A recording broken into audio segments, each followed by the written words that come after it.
Thank you very much, and it's also good, I think, that I come third after this really interesting and also technical presentation, so you'll allow me to be more policy-oriented, if you want, as a result of the nature of my profession. I've been working for 10 years on resilience practice and on urban resilience in particular. So one of the questions for this panel was how greener can port industry and maritime transport be? But I would also maybe rephrase the question and say that it's not about how greener it can be, but how quickly it can be turned green. And I think we keep talking about this 2050 deadline, if you want, but I also think we are forgetting that this is a very steep deadline. It's actually in 26 years. And 26 years really goes by very, very fast, especially if you think of it, for example, in political cycles. At the same time, we are in a landscape where the regulation is still quite unclear when it comes to the industry itself. And then there is also a persistent and fundamental problem, I would argue, in the lack of horizontal coordinated action, whether this is top-down or bottom-up. In other words, yes, we have the goals that are set, but at this stage, I would say that the community, including the policy-making community, the subnational actors, as well as to an extent the industry, is immature, I would say in brackets, when it comes to this horizontal collaboration. On the other hand, we are accelerating fast, and we actually need to adhere to these almost unadherable goals because we are experiencing incredible threats, risk of life, growing climate challenges that we experience annually. And only in 2023, we experienced never before have happened record-breaking temperatures, disasters in Greece and beyond. And this actually affects the industry and it affects the ports because this is an interconnected system, right? So what I'm trying to do is build within this intervention the question of risk management, climate risk, offshore, onshore investments, and infrastructure as one system. And I'm actually very fortunate of being part of a growing community of practice that is located here in Athens, that works within the sector internationally. So I represent Resilience Cities Catalyst, which is an international non-governmental organization, but also we have actually here in this room with us, Mr. Stelios Diakoulakis, who represents C40 here in Europe, and Mrs. Marnie McGregor, who represents the Global Covenant of Mayors. And all these three entities, from different perspectives, they actually work and address, to a very large extent, the issue of greening the industry.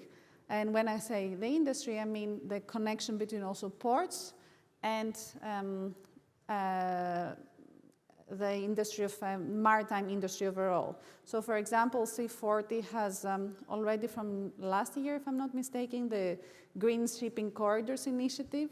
And in September, they announced the first of its kind partnerships in the Pacific that brings together the industry and also port authorities and urban authorities that will create green shipping corridors, providing incentives to ship owners as well as the ecosystem around ship owners to reduce emissions. This is one example. The Global Covenant of Mayors already in 2019 supported the port of Trinidad as part of a new partnership of 10 cities in the Caribbean that became part of the Global Covenant of Mayors to help them reduce their own emissions.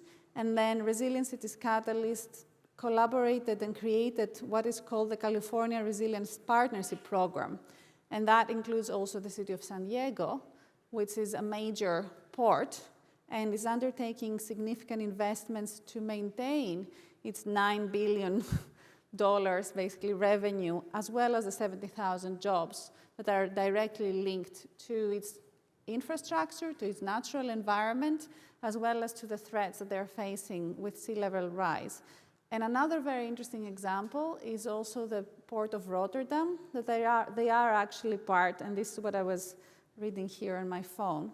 They are actually part of they have a policy of realizing shore power to achieve zero emission to 2050. And shore power is really important, and the way the Port of Amsterdam places, this is also a partnership between the actual city of Rotterdam, the Port Authority of Rotterdam, as well as business owners and vessel owners who strive towards a zero-emission port for 2050 that takes into consideration the Natura regions that are also around the port. So once again, I'm connecting.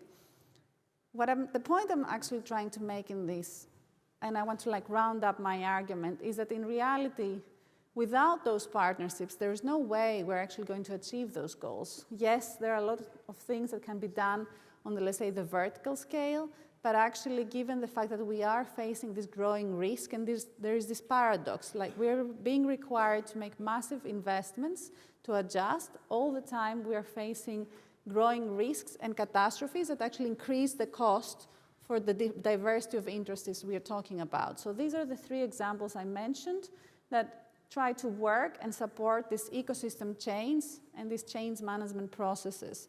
And here in Greece, we're also looking through the Climate Change Hub, which is a partnership that was co-created also by Resilient Cities Catalyst in the model of the California Resilience Partnership to create alliances to address those issues as well.